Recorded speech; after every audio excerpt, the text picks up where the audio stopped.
So it's all going to be centered around the cell phone being key for doing anything, and eventually that's going to transition into some sort of a chip, which will be inserted into the human being, I believe. There's a lot of evidence that points toward that. That's what they want to do.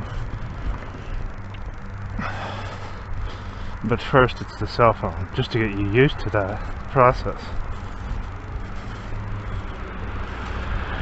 Then they'll start bringing out things that, you know, they'll have to have things to coax you to want to get that implant too. And because that's not an easy thing to do, you know, implanting, it's not an easy thing to convince somebody to do.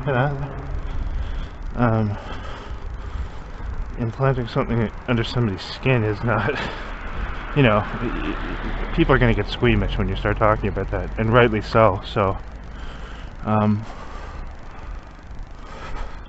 you have to give them some sort of carrot on a string to get them to do it.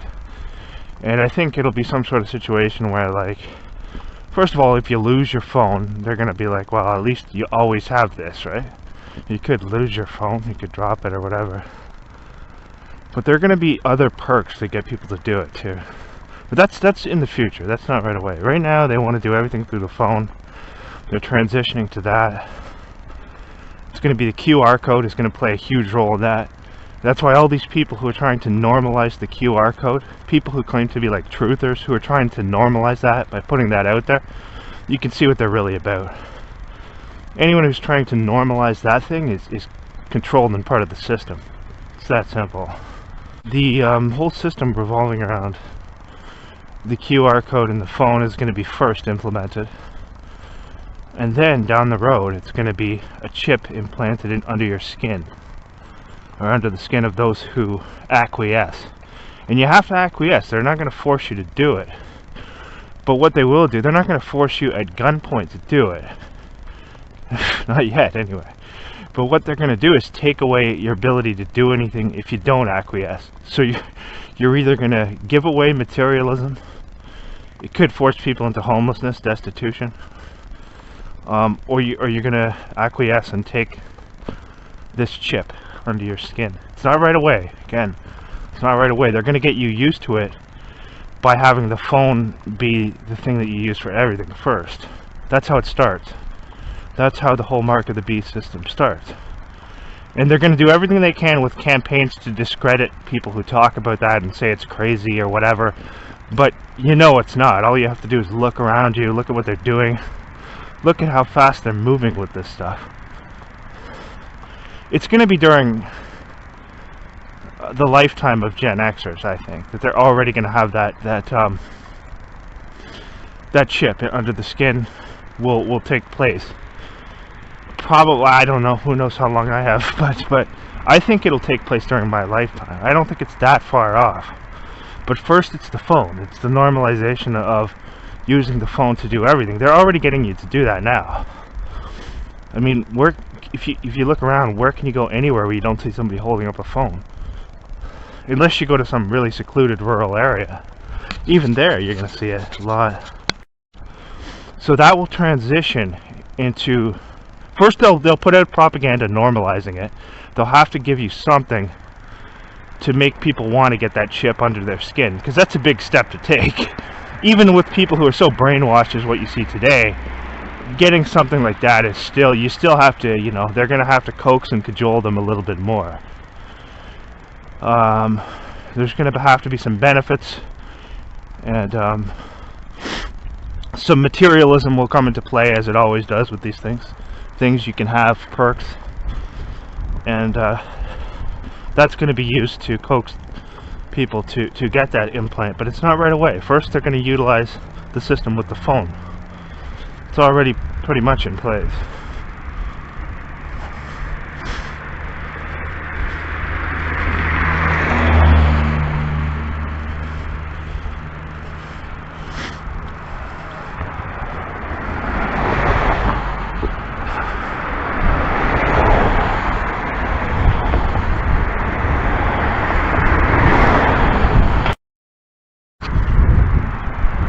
So that's the mark of the beast system. And they're going to have a lot of propaganda to discredit anyone who speaks against it. They already do. They already make it seem like anyone who speaks against that is, crazy talker or whatever, but all you have to do is look at the biodigital convergence and you know very well that it's not crazy at all to speak about that. You can clearly see what they're doing with that. The transitioning between all of the, transitioning between human beings and computers. So that's a big component in the whole system. Yeah, biodigital convergence. Now that's, transhumanism and whatnot. Another thing that comes into it. But the mark of the beast system is going to be gradual. It's going to be implemented via this system where you have a chip under your skin. And first they're going to get you used to doing everything with your phone. And it's going to be the QR code. Right now they're in the process of normalizing that QR code, just so you see it everywhere you go.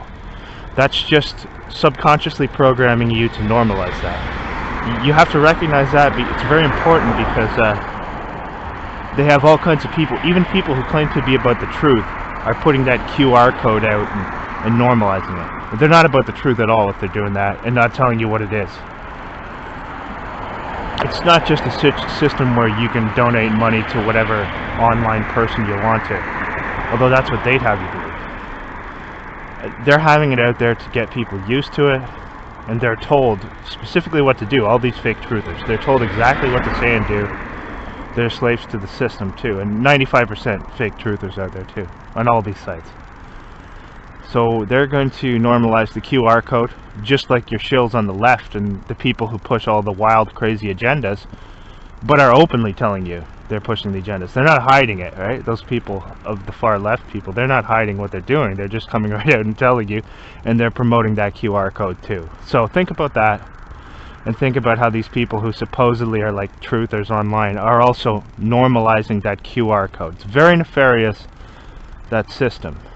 But they want to get you used to that, and that's because they're told everything to do and say. Everything that they do and say is given to them. They're slaves. Just like your people who are openly pushing these things are slaves too. So a lot of the logistics are already in place and have been in place for quite some time. It's just a matter of implementing them. And let's see how that's going to occur.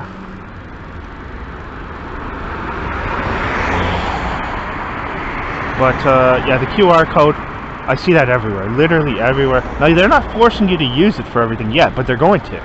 They're going to. It's just a normalization process.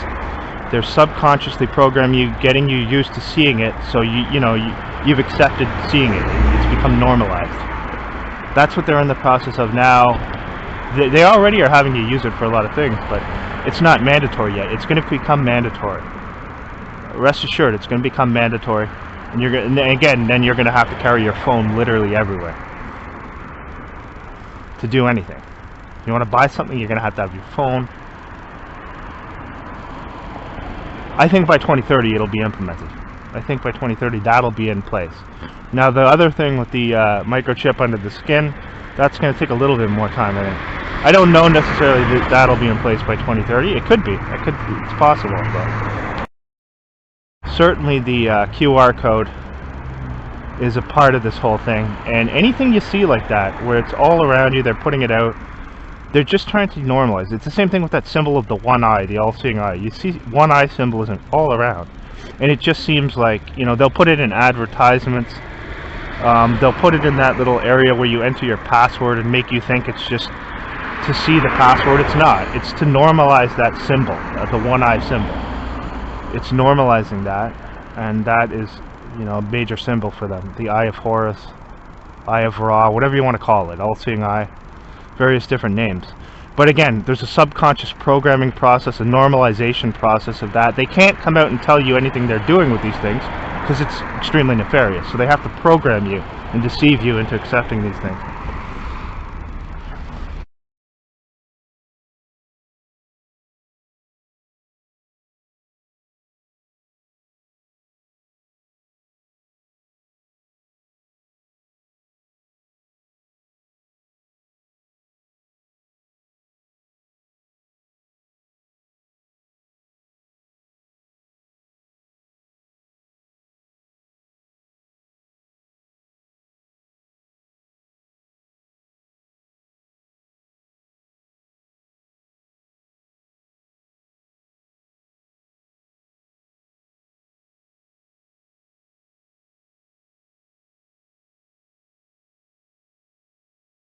Most of us already know that the AI revolution is accelerating at breakneck speed.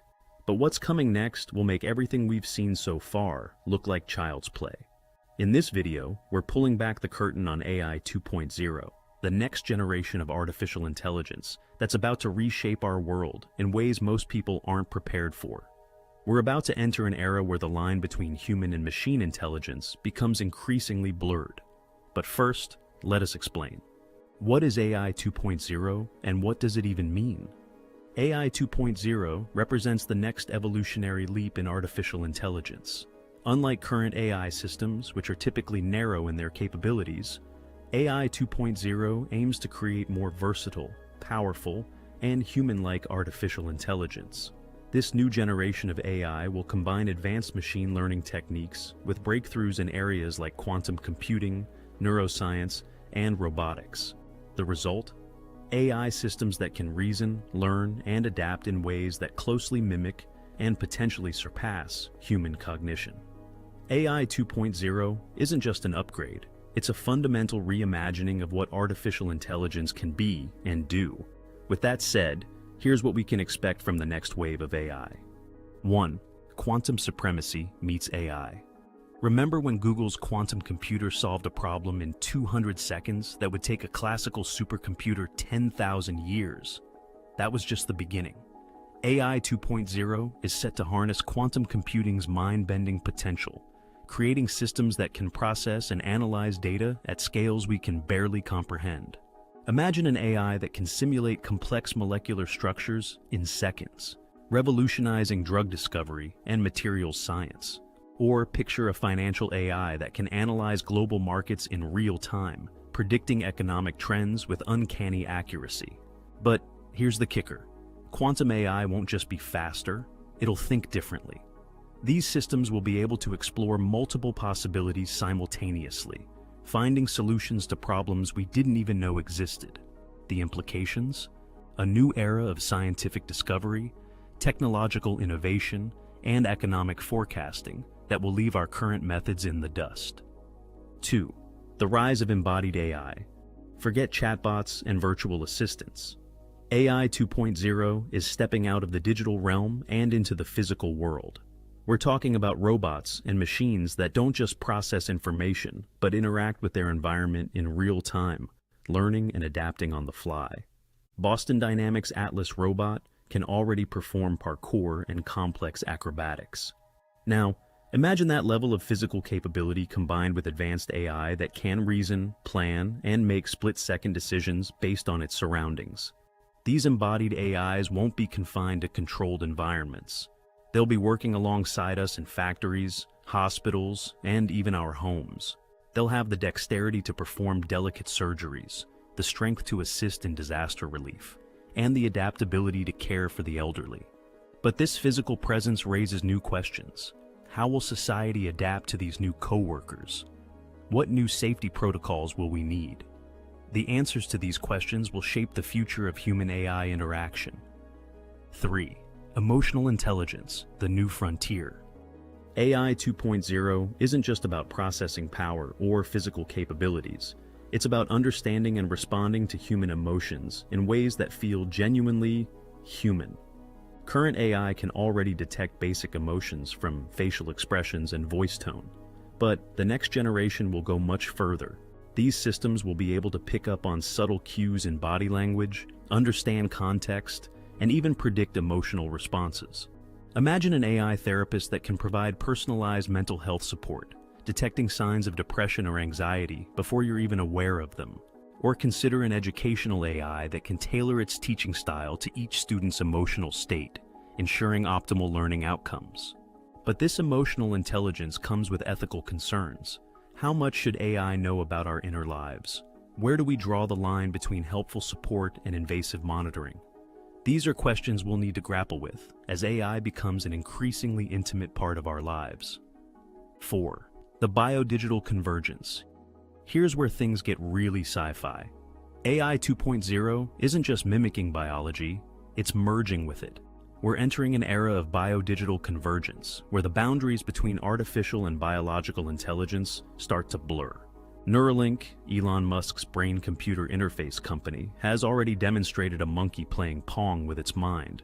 But that's just the tip of the iceberg. Future neural interfaces could allow direct communication between our brains and AI systems, enabling us to access vast knowledge databases or control complex machines with just a thought.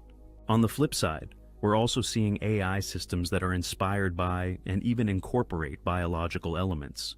Researchers are developing wetware computers that use real neurons grown in labs, combining the adaptability of biological systems with the precision of digital computation. This convergence opens up incredible possibilities, from enhanced cognitive abilities to new forms of human-AI collaboration. But it also raises profound questions about identity, privacy, and what it means to be human in a world where our minds can directly interface with artificial systems. 5. Artificial general intelligence, closer than we think? For years, artificial general intelligence, AGI, AI that can match or exceed human intelligence across a wide range of tasks, has been the holy grail of AI research. Many experts believed it was decades away, but AI 2.0 might bring it within reach sooner than we expected. Recent breakthroughs in large language models like GPT-3 have demonstrated capabilities that were thought to be years away. These systems can generate human-like text, solve complex problems, and even exhibit forms of reasoning that seem to approach general intelligence. Now, combine these advances with the quantum computing power, embodied intelligence, and biodigital interfaces we've discussed. The result could be a new form of intelligence that surpasses human capabilities in ways we can barely imagine. But here's the million-dollar question. What happens when we create an intelligence greater than our own? Will it be a partner in solving global challenges or a potential existential threat? The development of AGI could be the most important event in human history, and it might be closer than we think. 6. The end of traditional programming. In the world of AI 2.0, writing code as we know it could become obsolete. Instead of meticulously crafting algorithms, we'll be training AI systems that can generate their own code based on high-level instructions. Microsoft and OpenAI's Codex system can already turn natural language into functioning code. As these systems evolve, we'll see the emergence of no-code and low-code platforms that allow anyone to create complex software simply by describing what they want. This democratization of programming could unleash a wave of innovation, allowing people with great ideas but limited technical skills to bring their visions to life. But it also raises questions about the future of software development as a profession. Will traditional programmers become obsolete, or will their role evolve into something new? 7. The AI-powered scientific method. AI 2.0 isn't just changing how we work, it's transforming how we discover new knowledge. AI systems are becoming active participants in the scientific process, not just crunching numbers, but generating hypotheses and designing experiments. In 2020, an AI system made its first independent scientific discovery, identifying a new antibiotic that humans had overlooked. This is just the beginning.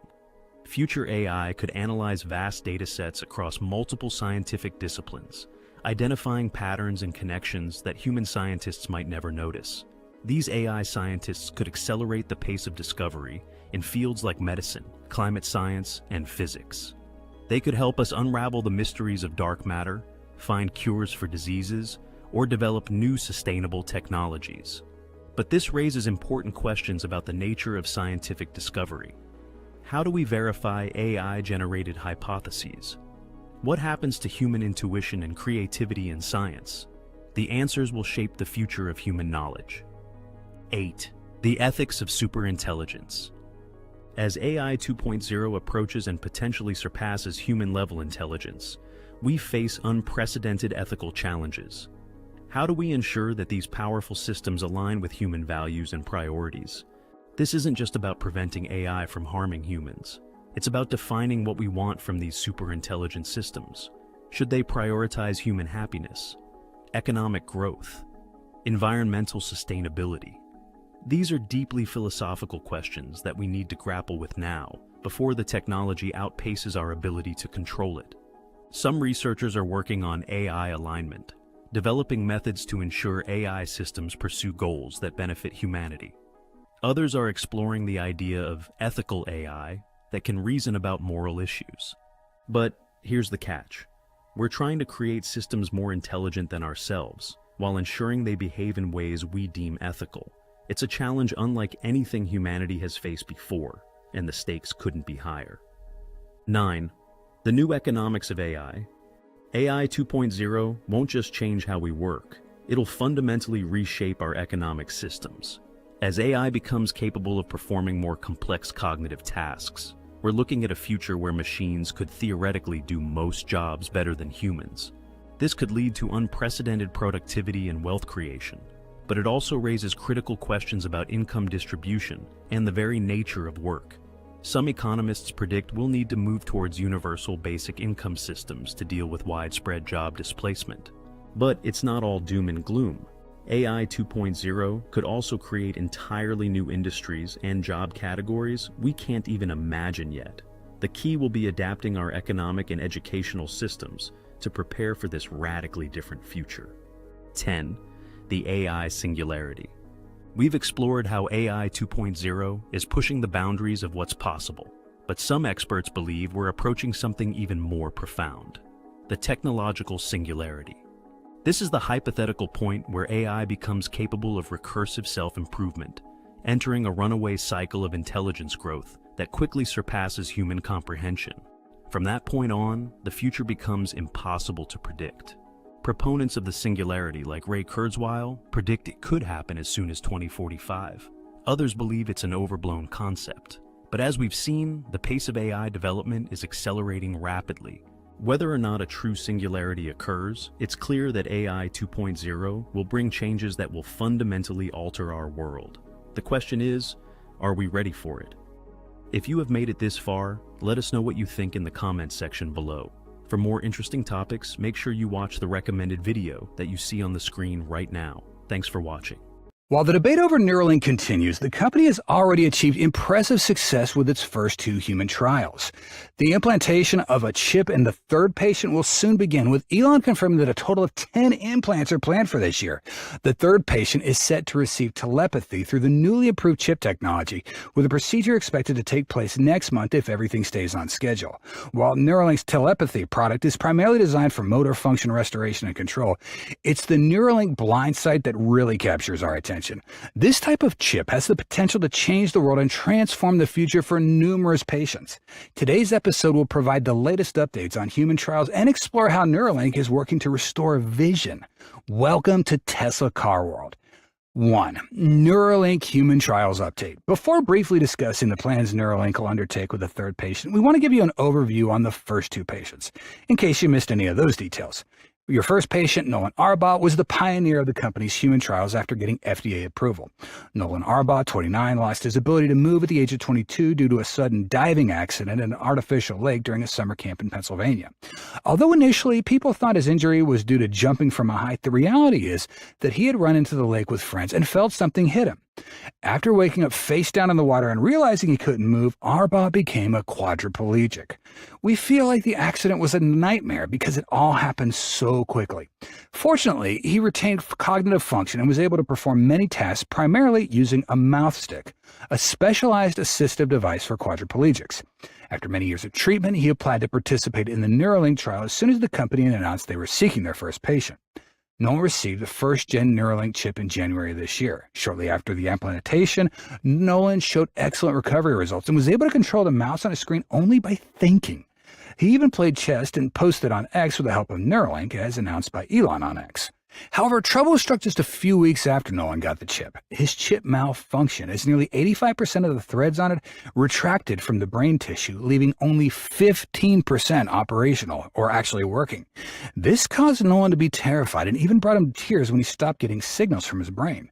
The malfunction hindered the data transfer speed, accuracy, and sensitivity of the chip, and he feared losing the benefits the device had previously given him. However, the Neuralink team quickly addressed the issue by modifying the recording algorithms of the implant. The initial cause of the problem was identified as an air pocket at the front of the head during surgery. The chief surgeon believed that this hair pocket might have moved to the top of the skull, pushing the brain away from the implant and causing some of the sensor threads to retract. Another reason was that the implantation technique still had shortcomings, which led to tension on the threads. However, until now, the chip in Nolan's brain has returned to normal and is functioning quite well, providing him with many incredible abilities, which we call superpowers. Nolan can now self-learn multiple languages, play games through thought, and then perform most tasks on his PC, things that most quadriplegic patients only dream of achieving. Of course, Neuralink will continue to enable Nolan to do even more than what we see right now. Whether you agree or not, from our point of view, Neuralink patients are getting many things that they previously only dreamed about. Not only has Nolan gained significant public attention, but he's also got numerous invitations to speak at conferences, partake in podcasts, and join company live streams. This has also opened up additional income streams for him, as he has shared that, clearly, after achieving success and stability with the first patient and to meet the goal of having 10 patients receive Neuralink chips this year, Elon urgently needed to advance testing with other patients. Thus, in July, the second patient was confirmed to have undergone implantation and has produced even more impressive results than the initial trials. Although the face has not yet been revealed, the second patient is Alex. He's an automotive technician with a passion for repairing and exploring all kinds of vehicles and complex machinery. Like Nolan Arbaugh, Alex also became a quadriplegic after a severe accident. He suffered a serious spinal cord injury that left him unable to move or perform daily tasks like he did before. Initially, the chip implantation surgery for Alex was scheduled for June, but postponed till mid-July due to the patient's unstable health condition. The monitoring process lasted nearly a month until Alex was deemed fit for the procedure. However, it was clearly unnecessary as the patient's health condition was a primary factor influencing recovery outcomes and the effectiveness of the chip post-surgery. Although both Nolan and Alex suffered spinal cord injuries, they received implants with different adjustments. This means that to avoid the issues that occurred with Nolan Arbaugh, the Neuralink team made several modifications when implanting the chip into Alex. We'll review the implantation process first, then discuss the differences in the invasive techniques used for Nolan and Alex. Initially, doctors will shave all the hair on their patients' heads to facilitate the surgery. All tools and equipment are prepared and the entire scalp area is thoroughly sterilized. Once the preparation is complete, the surgeons will make an incision about 5.8 millimeters thick on the top of the head, opening it up like lifting a car hood. Beneath the scalp is the skull, where they'll cut a round hole approximately 1 inch in diameter, then remove that portion of the skull, exposing the dura mater until the brain is visible. At this point, Neuralink's specialized surgical robot, known as the R1 robot, directly inserts the threads of the chip into the designated areas. This process is fully automated by the robot to ensure absolute precision and avoid blood vessels in the brain tissue. After successfully inserting all threads, the surgeons return to the place of the graft in the skull hole, secure it, and then stitch up the scalp. The entire process takes several hours. As we mentioned, there were changes in the implantation process for the two patients. The Neuralink chip implanted in Alex, the second patient, represents a big improvement over the version used by Nolan Arbaugh, the first patient. For Nolan, the N1 had 64 threads, each having 16 electrodes, totaling 1,024 electrodes implanted in the brain. Now, for Alex, the research team made some crucial adjustments. The number of threads got doubled to 128, but the number of electrodes per thread was reduced to 8. Although the number of electrodes per thread went down, the new chip still has a total of 1,024 electrodes. The increase in the number of threads allows the chip to reach more areas of the brain and provide greater stability in recording neural signals. This change is not just an upgrade in the number of threads. According to Neuralink's director of neurosurgery, increasing the number of threads to 128 effectively doubles the bandwidth and improves signal accuracy. This means that the chip implanted in Alex can record neural signals with greater detail and stability compared to Nolan's chip, opening up greater potential for controlling and interacting with the brain. Additionally, the difference in implantation depth is a notable advancement. For Nolan, the chip was implanted at a depth from 3 to 5 millimeters, but for Alex, this depth was increased to 8 millimeters. The decision was based on lessons learned from the first implantation, where the research team found that increasing the depth could minimize the risk of electrode retraction and enhance the stability of the connection with the brain. With a depth of 8 millimeters, Alex's chip not only reaches more critical areas of the brain, but also maintains a stronger connection compared to Nolan's. After receiving the Neuralink chip, all patients are required to participate in research sessions lasting 8 hours a day under the supervision of Neuralink's experts and doctors. In Alex's case, he was discharged just 1 day after the implantation. And so far, there's been no signs of the chip malfunctioning or retracting like Nolan Arbaugh's. On the contrary, Alex has been able to perform incredible tasks, controlling digital devices purely by thought shortly after receiving the Neuralink chip. Less than 3 weeks after the surgery, Neuralink recorded that 400 out of 1,024 electrodes in Alex's brain had begun to activate, showing positive signals earlier than expected. With the Link chip, Alex improved his ability to play Counter-Strike. Previously, he had to use a quad-stick controller, which had many limitations as it only allowed for alternating movement or targeting. After getting the Neuralink chip, Alex could simultaneously aim and move in the game at the same time. Alex described the experience as crazy and was thrilled to be able to move and observe in all directions just by thinking. Yeah, but there's something even crazier that makes us go wow, because not only did Alex achieve impressive video game performance, he also started learning how to use computer-aided design software to make 3D objects. You might not believe this, but on just his second day of using the chip, Alex designed and 3D printed a custom holder for his Neuralink charger, which showed Alex to quickly manipulate the CAD software, allowing him to easily switch between modes like zooming, scrolling, rotating, clicking, and dragging. That's all the latest updates on the first 2 patients in the human trial. As we said, to meet the goal of only 1 patient getting Neuralink this year and with just over 3 months left, Neuralink is forced to accelerate the final stages of the year. So the 3rd patient could get implanted next month, as the 2nd patient's condition is still showing positive signs. For the 3rd patient, Elon confirmed that the patient will still be a quadriplegic with a spinal cord injury because Neuralink's prioritizing cases that need motor rehabilitation in the first trials. The 3rd patient will also have to meet health criteria before getting telepathy. And we think patient number 3 will also get an improved chip and apply innovations in an effort to achieve the best possible results without any risks. Besides telepathy, blindsight, which Elon Musk has confirmed will be Neuralink's 2nd product, is getting a lot of attention because its features are even more amazing in our humble opinion. A chip that allows you to restore vision even if you're born blind. This is the bionic eye that everyone for centuries has been talking about. Let's find out more right now. 2. How Neuralink blindsight will work. Blindness is a debilitating condition affecting millions of people worldwide and can severely limit dependence and reduce the quality of life. Current tactile and auditory assistive techniques can improve independence and navigation, but have significant limitations. For example, a cane only detects objects with obstacles on the ground, and that's why Elon has set a grander ambition with Neuralink, aiming to go beyond the initial applications. Well, we mean Neuralink can restore sight to blind people, and not in a way that completely restores your eyes like a normal person. Obviously, that's not possible. In our view, Neuralink blindsight will restore a very primitive visual perception of the outside world. Kind of like we're living in a low-res video game, like watching a video in very blurry mode, and Neuralink will be even more blurry in the early stages, as Elon writes on X. Resolution will be low at first like early NES graphics, but ultimately may exceed normal human vision. Neuralink's blindsight restoration process involves using electrodes implanted in the brain to transmit electrical signals directly into the visual cortex. Instead of using the eye and optic nerve, a digital camera like a GoPro or smart glasses would convert photons, light, into electrical signals. Neuralink would replace the optic nerve and transmit these signals into the brain to stimulate neurons, creating a vision similar to seeing through small points of light. Photopsia. This process allows blind people to recognize objects and outlines, but initially only at low resolution, like an old-school video game. The more electrodes used, the higher the resolution. Neural interfaces have the potential to restore vision in cases where the eye cannot receive or transmit visual information by communicating directly with neural tissue. Recent advancements in wireless data, power transmission, and electrode design have led to huge advances in this area in recent years, so blindsight is a possibility, although hearing about the restoration of vision sometimes sounds a bit unbelievable. Our prediction is that patients who get blindsight will initially only see bright lights or extremely small spots, and as the device's capabilities improve over time, which may be a long time, resolution and the field of vision are also going to get better. Currently, the study will still prioritize enrolling patients between the ages of 22 and 75 with conditions like quadriplegia. According to eligibility criteria posted on the database, patients must have limited mobility that has not been improved for at least 1 year, with a life expectancy of 12 months or more. The blindsight product may still be experimental because restoring vision is not an easy thing to do. Yeah, we think you understand that. Neuralink isn't just about medical innovation. It's also about opening up a new world of possibilities that we've only seen in sci-fi movies.